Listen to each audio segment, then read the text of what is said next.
Hello, my name is Anthony Pinter, and along with my co-author Jed Brubaker, I'm excited to present briefly about our CSCW 2022 paper entitled Behold the Once and Future Me, Online Identity After the End of a Romantic Relationship.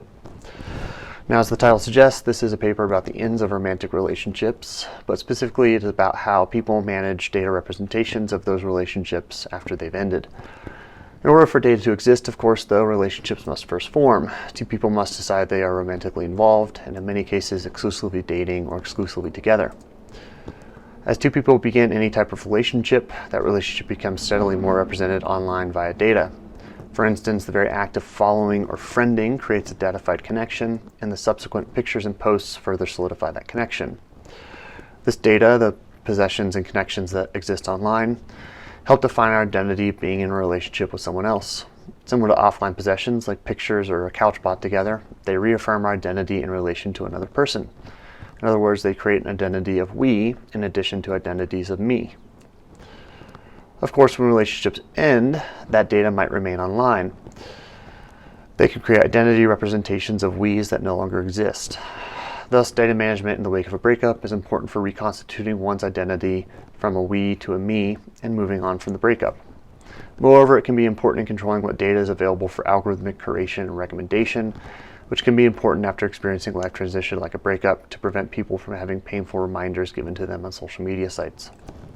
In this paper, we investigated how people managed that left behind data and how that management resulted in post-breakup identities. To do so, we interviewed 11 women who had gone through breakups. In the remainder of this talk, I used quotes from 5 of the 11 to illustrate our findings, but quotes and experiences from all 11 appear in the full paper. Our participants ranged in age from 18 to 30 years old, and all had experienced breakups sometime between 2020 and mid-2021.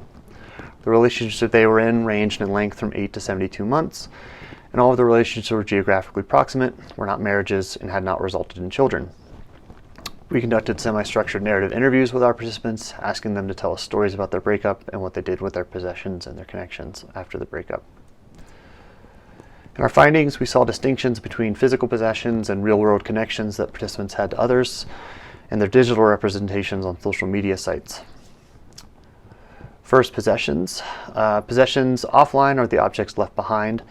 Digital possessions then are the pictures and posts that are left up on social media.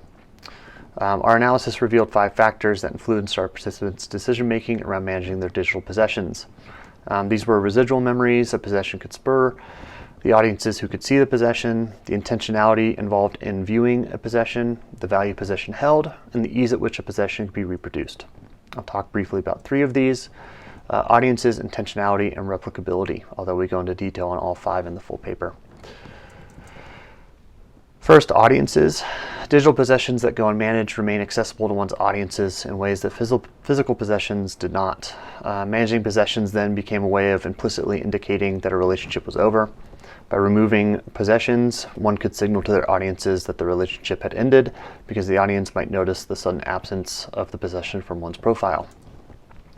Carrie rationalized her ex's behavior in this way, reasoning that that is why he deleted all the photos of her from his social media platform, saying, "Since he didn't use social media as much, I think more of his profile than mine was pictures of us. And so if you're trying to move on and date someone new, that might not be the best presence you're putting out there for someone new wanting to date you. So I can understand deleting the photos from social media."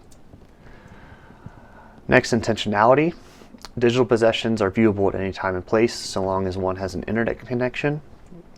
While our participants did not often go back and look at their digital possessions, they were subject to moments of algorithmically encouraged reminiscence, something they didn't have to contend with when it came to their physical possessions.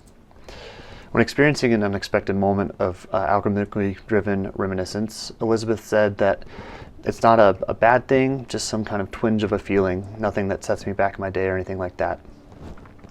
However, this was not always the case. Other participants described deep visceral reactions to moments of unexpected reminiscence, things that set them back in their day, in contrast to Elizabeth. And finally, replicability. Digital possessions are replicable, unlike their physical counterparts. It's possible for a possession to exist in multiple places at once online, although the quality of each copy may vary. For instance, a copy of a photo may exist as an Instagram post and be accompanied by likes and comments. Another version of the photo might exist on that individual's camera roll, but without the additional metadata. Participants then consider the replicable nature of possessions in making decisions about what to do with it. For example, Adeline, who used her Instagram to lay out her photos, said that she deleted the photos of her ex from Instagram so she didn't have to see them, but kept them in her camera roll, which she was less likely to look at. Our participants also describe managing connections to others. Online, these are data representing friending or following, being connected to another account representative of another person. In the wake of their breakups, our participants described managing connections to their ex's family, and their ex's friends, and I'll detail each of these. First, the ex. Many of our participants didn't disconnect from their ex. They wanted to remain friends or honor that there had been a relationship. However, others did disconnect as a way of seeking space to heal or move on. Henny here exemplified both desires. She wanted to remain connected to her ex, saying, I felt like we could be friends and, kind of move on, still be a positive presence in each other's life. But Henny ultimately disconnected from her ex because her ex was just refusing to have that outlook with me, and she wanted her ex to get over the breakup and saw disconnecting as a way of accomplishing that goal.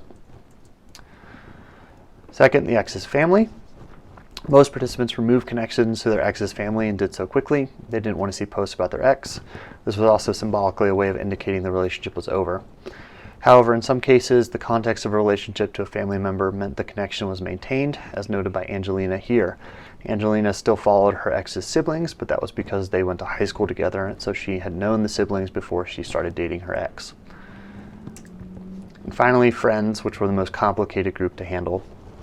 Participants often disconnected from their ex's friends, but often waited slightly longer than they might with the ex themselves or the family members of the ex.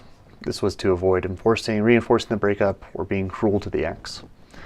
However, in some cases, they might refrain from disconnecting either because of the perceived connection that went beyond the romantic relationship with their ex or because of the social implications of disconnecting. For example, Adeline didn't disconnect from her ex's best friend because she felt like they had their own sort of relationship, that they were friends, and she thought that he's a cool person and she cared about what he was doing in his life. In our participants' experiences around managing data after their breakups, we saw them enacting identity presentation decisions. Some participants were looking forward to the future and thinking about a post-breakup identity of being single, while others were thinking more holistically and desired a post-breakup identity that included the past relationship because it informed who they would be moving forward. Here we identified two types of data curation, archivists and revisionists, that participants might undertake after a breakup in efforts of creating their ideal post-breakup identity, whether that's future-facing or past-facing. For archivists, they were concerned about past-facing identity, wanting to honor that the relationship had happened and contributed to who they were now. So they didn't take management action on their identity collection. They didn't delete possessions or remove connections. This meant the data was still available, and that meant that archivists were most likely to encounter moments of unexpected reminiscence. In contrast, revisionists were concerned about future-facing identity. How will my identity be perceived based on my profile looks now moving forward? This meant that revisionists most often took management actions to adjust the data on their social media sites to adjust their identity exhibitions.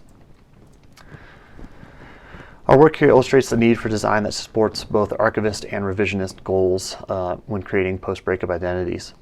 We see opportunities for design in places like the archive feature found on many social media sites, and we go into more detail in the paper itself. We'd like to thank our reviewers, members of the CUID lab for their feedback, our participants for sharing their experiences with us, and acknowledge the NSF supported this work. You can find the full paper and blog post at the links on the slide, and I'd be happy to take any questions via the corresponding email found in those links. Thanks so much.